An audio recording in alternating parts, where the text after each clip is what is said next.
Pilot, and the subject of my investigation, a series of bodies turning up in New England. And with each new discovery, the level of fear and speculation is growing in the community. And now everyone's wondering if there's a serial killer. Here's the story. A shroud of fear has settled over New England as a grim trail of death weaves through its serene landscapes. It began with the grim discovery of a woman found dead in a Connecticut river. Weeks later, another in a wooded area outside of Portsmouth, New Hampshire. Then, in Hartford, Connecticut, a woman's body discovered beneath a bridge, cold and lifeless, bearing strange markings authorities have not explained. Now, from Maine to Rhode Island, whispers spread like wildfire.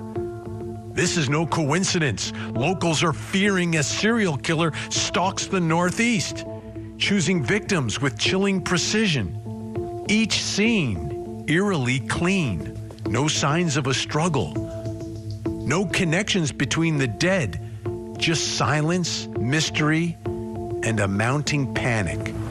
Social media is burning with speculation. Is it a former cop, a drifter, a cult? Police have issued some statements but have revealed very little. Is this just a series of unconnected cases or something else? The region holding its breath, wondering if evil is hiding in plain sight. As more bodies surface, one terrifying question grows louder and louder. Who will be next? It's scary.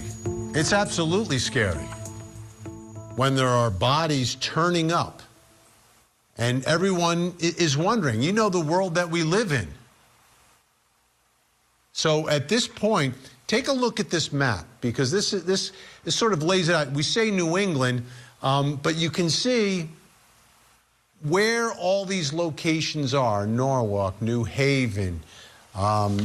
You've got them in Groton, in Foster, in Springfield. Some of the areas where 5 of the bodies have been found. And these are 5 of the bodies that have been identified. Which brings us to the first question in our investigation tonight. What do we know about these cases? What facts are out there? If you're trying to see if there's a pattern or something, you need to get the facts of the case. And that's what we're going to do tonight in this program. Joining us, Court TV field reporter Cody Thomas and host and creator of Rhode Island Patrol, John DePietro, is with us. Cody joining us tonight. Cody, I know you've been on the road visiting all of these sites. Let's start with Norwalk, Connecticut. What do we know about what happened in Norwalk and what we found out about the victim here? Well, of course, Vinny, there have been 8 bodies found across New England, mostly women, some unidentified, that have sparked those alleged serial killer rumors. And of course, I've been to just about all of those locations. Beginning in early March, that was when the first body was recovered in Norwalk. Take a look at me at the location. Rumors of the suspected New England serial killer all began in early March right here on Shanks Island in Norwalk, Connecticut. That is when police responded and recovered the body of 35-year-old Paige Fannon. This is actually, according to locals that we talked to here, where her clothing and personal items were found once police responded. Now, Paige was missing from West Islip, New York. She was down here visiting. Again, that was the spot where her personal belongings were found. And ultimately, that early March day, police searched with drones, with all their personnel, and eventually recovered her body from here in the Norwalk River.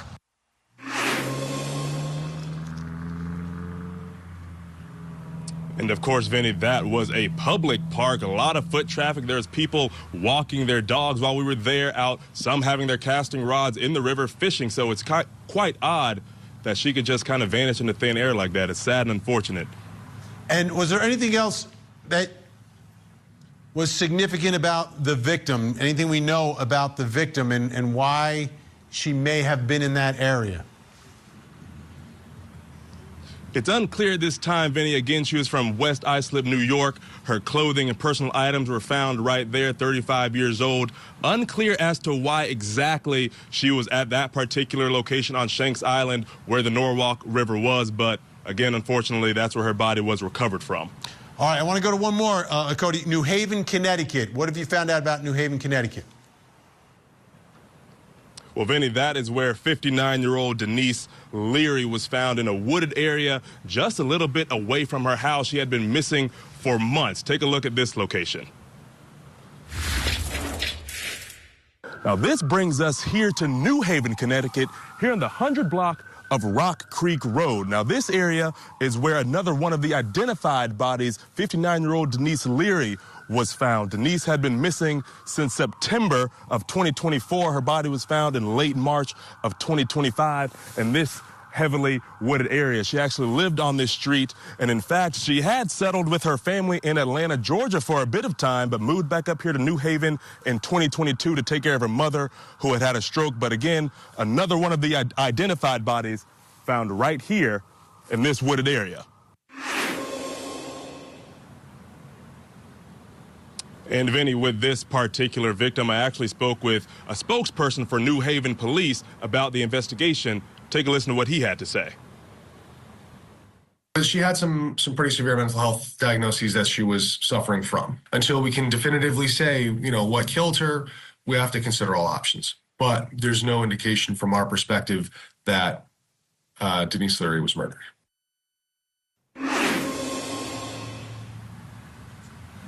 And Vinnie, you heard it right there. No word exactly her cause and manner of death. And he did also tell me that they are respectfully, allowing the family their privacy and not releasing too many details to the public as of right now. All right, John DePietro, Rhode Island Patrol Live. Your thoughts about what is happening here in Norwalk and in New Haven? What do you think about these two particular cases? Vinnie, the thing about this is, and people need to understand maybe other parts of the country, but Amtrak calls this the Northeast Corridor.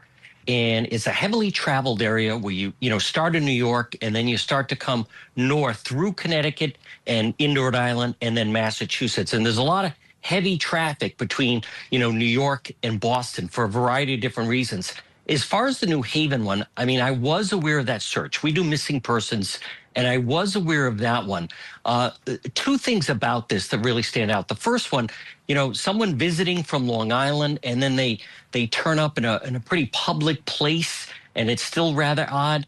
As far as the New Haven one, that was a long time that she was missing and then found not that far from her home.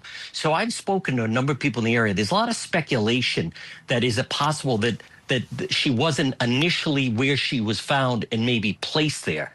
But you hit it, Vinnie, at the very top by saying this has become a full-fledged panic. Everywhere I go, people are contacting me, asking me about it, whether it's in Massachusetts or Rhode Island or in Connecticut. All right, Cody, let's continue and following your travels in the last few days. Groton, Connecticut, what can you tell us about that location? Well, yeah, Vinnie, this one was a little more gruesome than the rest. 58-year-old Suzanne Worms, now identified, was found in Colonel Ledyard Cemetery. Take a look at this location. And now this brings us here to Groton, Connecticut, here at Colonel Ledyard Cemetery.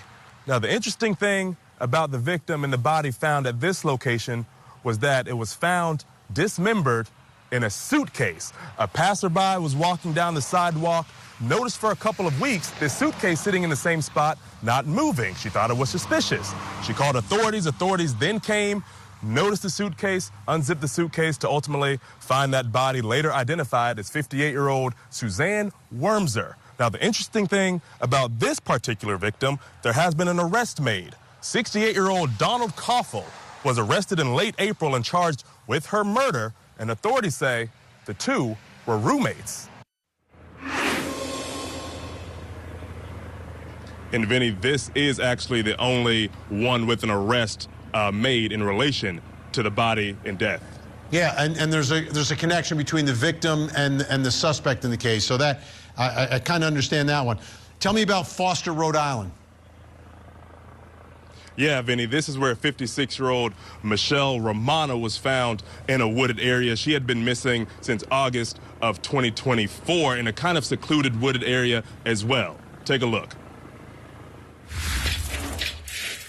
This now brings us here to this road. This road is Plainfield Pike here in Foster, Rhode Island. This is also the site where now identified 56-year-old Michelle Romano's remains were found. Now, she had been missing since August of 2024. And interesting about this one, it's being investigated by the Rhode Island State Police as a suspicious death because her family doesn't believe that she just up and died. Her remains were found in late March. Now, of course, Vinny, that investigation is still ongoing, but you just heard me right there. It is being investigated as suspicious. John DePietro, what can you tell us about what happened in Foster, Rhode Island? Well, this one, Vinny, I definitely know. 3 years ago, a woman went missing from Warwick, Rhode Island, Charlotte Lester. I went very heavy on that case.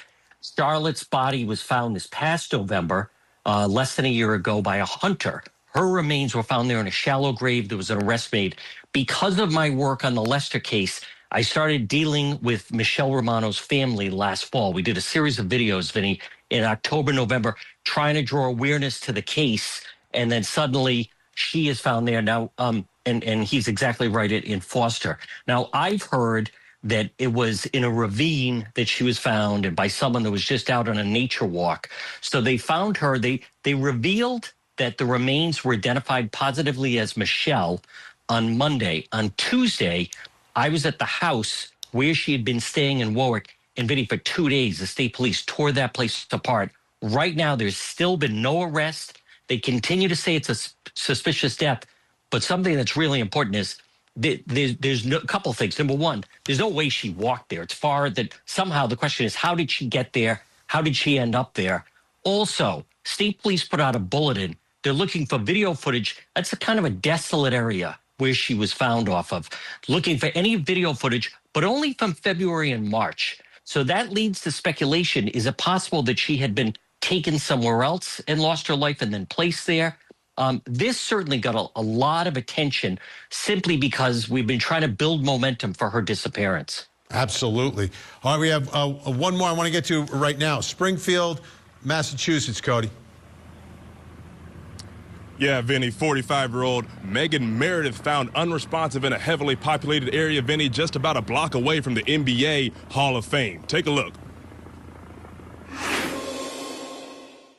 Here now in Springfield, Massachusetts, right here on Hall of Fame Avenue. The Basketball Hall of Fame is just behind me over that building. Now, if you look over here to my left, that is the bike path where victim 45-year-old Megan Meredith was found by authorities unresponsive in late April. Now, the key about this case is it's actually being investigated as a homicide, but with no word on arrests just yet. And again, her body was found in late April. And Vinny, while I was there with as heavily populated as it was with all the foot traffic going on, with her being found in broad daylight unresponsive, it makes sense as to why it's being investigated as a homicide case. Absolutely. And that location a little different than the rest, and that's interesting. All right, Cody and John are going to stay with us. When we come back, we're going to take a look at the unidentified bodies. What do we know about those cases? We want to catch that person.